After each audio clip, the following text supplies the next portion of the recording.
And I find that when I started looking into Islam, that I found something, you know, the picture was so different from what is portrayed in the media.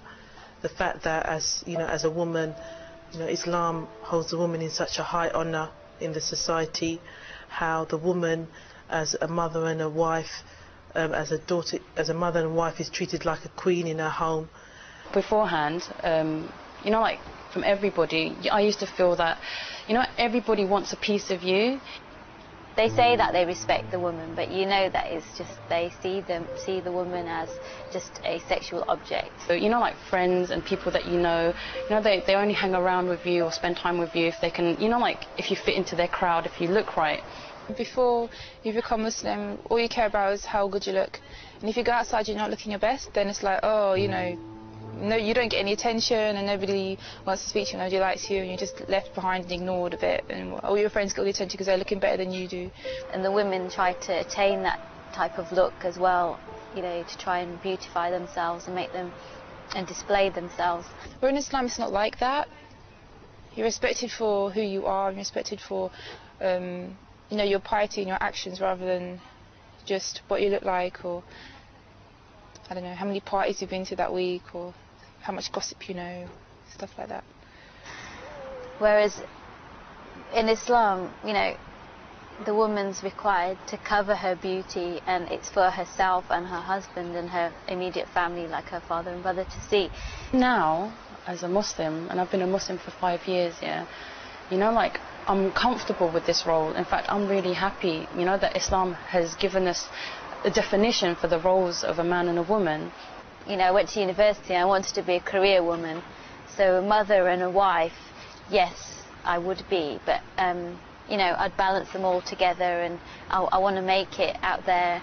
But I used to always say to my grandma, oh, I'll make my husband do my washing up and look after the kids, and I'll go to work, and she used to have a, you know, nightmare. I used to find it hard that, you know, after like 5 years of studying at university, that I had like to think twice about, should I pursue my career in engineering, or should I, you know, think about having a family? When I came to Islam, there's completely different, like it's all set out for you nice and clearly, you know, there's no confusion.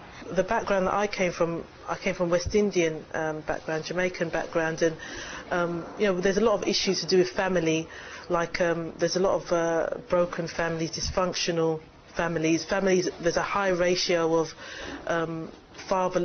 homes which do not have fathers in the home, and this is all as a result of the fact that there's no guidance. At first it was quite difficult, but then, as you know, once I got married, had children, and then, you know, like your natural instincts take over. I think every mother would say that, you know, like if they were working, that they would want to be at home with their children. When I came across Islam and this issue of, you know, being a mother and a wife, it was something which it gave you such clear guidance on where you stand and how to uphold your role as a wife and as a mother, how to bring up your children, and what it means to be a wife, and what is the role of a husband, and what are the rights and the duty of the husband and wife. And I just found that like a great liberation for me, because I think that was a problem before, that people were doing things based on their own mind.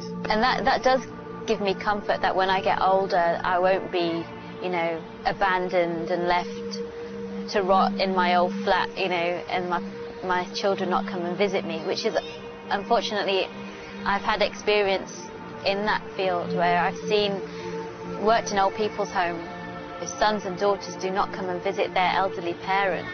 You never see anybody come and visit them, you never see anybody, and they have children, but the children must really come just at Christmas. Even at Christmas, you know, they're not even sent any Christmas cards.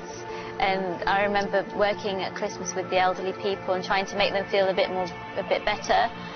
And it is really heartbreaking when you go into certain old people's homes, and all their life these people have looked after their children, and all they can speak about is their children, and their children can't even be bothered to come and visit them once a week. And then the saddest thing is when they die, the elderly people, then the children come and take the inheritance. And I do feel relieved that, you know, inshallah, this is not what's going to happen to me, that my children will always be there for me. Because Islam requires them to do that. You know, the emphasis is on that, you know, paradise is in the feet of your mother. And when I first heard that as a Muslim, that made me cry, because it's so you know, emotional, that the responsibility a child has to the mother. Alhamdulillah. Coming to Islam is not just about, these are some of the beautiful outcomes of practicing Islam. It's not the reason why one takes on Islam. We take it on because it's the truth. And even if by the, you know, Allah forbid, the child becomes misguided, at the end of the day, you know that you're following the truth, and that's the most important thing, and that you uphold your responsibility to Allah subhanahu wa ta'ala.